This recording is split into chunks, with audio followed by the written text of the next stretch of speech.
Magandang araw sa inyong lahat. Narito ang pinakabagong weather update natin ngayong araw, December 13, 2024, Friday. Alamin natin ang mga lugar na maapektuhan ng ITCZ at iba pang weather system na magdadala ng mga pag-ulan sa mga lugar na ito. Tignan din natin ang development ng binabantayan nating posibleng bagyo na mabuo sa susunod na linggo. Para naman lagi kayong updated sa lagay ng panahon, huwag kalimutan mag-subscribe dito sa channel. Ngayong araw, tatlong weather systems pa rin ang nakakaapekto sa ating bansa. Una, ang Northeast Monsoon o amihan na nagdadala ng malamig na hangin at mahihinang pag-ulan sa Northern at Central Luzon. Pangalawa, ang Intertropical Convergence Zone o ITCZ na nagdadala ng ulan sa Southern Mindanao na nagiging sanhi ng pagbaha sa ilang lugar kahit walang bagyo. At pangatlo, ang easterlies na nagdadala ng mainit at mahalumigmig na hangin at pag-ulan sa ilang bahagi ng bansa, kaya't iba-iba po ang magiging lagay ng panahon sa bawat rehiyon.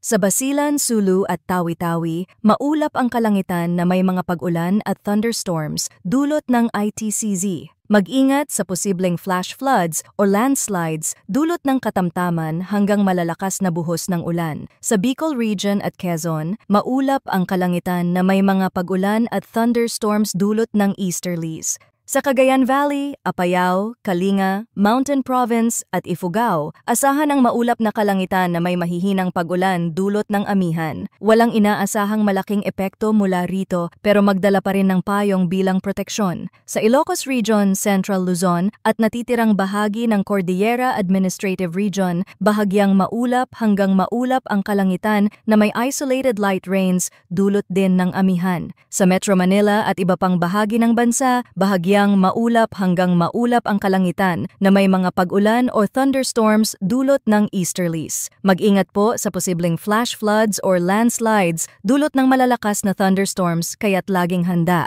Para naman sa update sa tropical cyclone threat potential ng Pag-asa, tulad ng kahapon, sa week 1 hanggang December 17, wala tayong inaasahang low pressure area na mabubuo sa loob o labas ng Philippine Area of Responsibility. Pero sa week 2, mula December 18 hanggang December 24, tumaas ang potential na may mabuo na low pressure area at posibleng maging bagyo. Ang posibleng galaw nito ay patungo sa eastern portion ng Mindanao, Visayas at Southern Luzon. Ayon sa GFS model ng United States, by December 18, makikita na ang sama ng panahon sa silangan ng Mindanao. Pero dahil sa lumalakas na amihan, nagbago ang kilos nito at itinutulak ito pababa. Base sa forecast, tatahakin nito ang direksyon papuntang Mindanao at Visayas area. Patuloy natin itong imomonitor dahil hindi rin natin inaalis ang posibilidad na malusaw ito at hindi na tumama sa kalupaan dulot ng lumalakas na amihan. Ang panahon ay mabilis magbago, kaya't manatiling updated sa mga susunod na ulat mula dito sa channel para sa pinakabagong balita tungkol sa lagay ng panahon. Salamat sa inyong pagtutok, stay safe, mga kababayan.